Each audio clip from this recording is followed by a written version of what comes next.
반갑습니다. 김종훈입니다. 이번 시간에는 무가 병을 운에서 만났을 때 어떻게 해석 적용할 것인지에 관해서 한번 알아보도록 하겠습니다.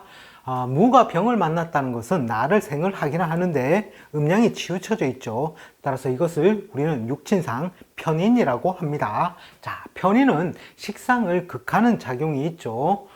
따라서 식상을 극하는 작용 때문에 보통 제조 생산이 힘들죠.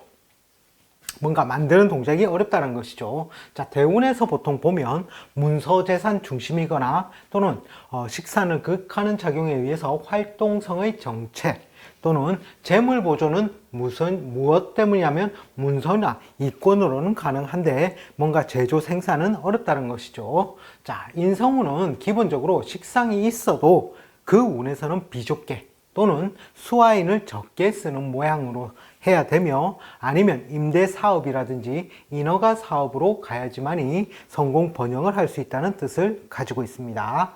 그리고 또 문서 중심으로 번영이 되고 글공모라든지 학문적 성취는 발전이 있을 수 있다라고 보죠. 자, 직장 생활 하시는 분은 진급도 가능하겠죠. 도장을 지는 운이 되니, 자, 세운에서는 보통 일의 지연, 정체 또는 수화인의 건강 불안이나 문서 취득 또는 사업 축소나 위축으로 보통 해석을 많이 합니다. 자, 소년기는 식상을 극하는 작용에 의해서 소년의 성장성이 방해가 되므로 뭔가 육친적인 왜곡이 발생한다는 것이죠. 즉 엄마가 직장이라고 일로 인해서 다른 사람, 즉 할머니 밑에서 큰다든지 이런 타가 양육이 있을 수가 있고 또 일종의 눈치를 보면서 하므로 눈칫밥으로 해석을 합니다. 그리고 뭔가 손발이 없이 목적을 달성을 한다는 뜻으로 특별한 재주가 있다고도 보며 또 이공학문이나 전문성, 기술성 요소로도 봅니다. 자, 청년기는 보통 행동의 절제죠. 또 공부를 위한 세월이고 기술 습득을 한다는 것이죠. 또 학문을 한다면 이공학문 자격, 기술 중심의 학문을 하게 되고 또 요즘 현대 사회에서는 실업이 길게 되는 인자로도 해석을 합니다.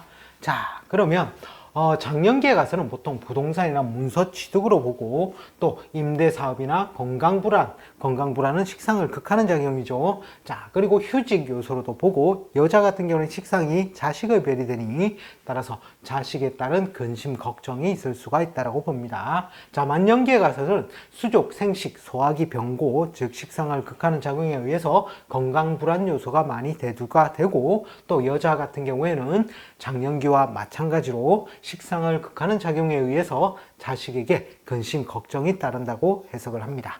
자, 실제로는 거기보다 우리는 사주 해석을 할 때 팔자의 모양새에 따라서 해석을 실제로는 달리 해야 되죠. 자, 무는 개와 합을 하고 저는 형의 요소로서도 무와 기를 봅니다. 또 평관적인 요소는 갑이 되겠죠. 자, 예를 들어서 갑이 있고 그리고 예를 들어서 신이 있고 무가 있다라고 봅시다. 자, 이랬을 때 병이 오면 첫 번째 병은 갑을 형하는 작용이 있습니다. 나에게 평관이 어떻게 됩니까? 형을 받으니 스트레스적인 요소는 적게 되겠지만 어쨌든 나의 관이 삭감되는 작용이 첫 번째는 따를 수가 있겠죠. 자, 두 번째는 병과 신이 합을 한다라는 것이죠. 합을 해서 신의 세력이 강해졌다가 그리고 합탐망하로서 이 신금이 병화를 쫓아가는 모양으로서 이렇게 빠진 모양새가 된다는 것이죠. 그래서 이 신금이 중매자의를 역할을 할 때는 평관에 관해서 두려움이 그렇게 적었는데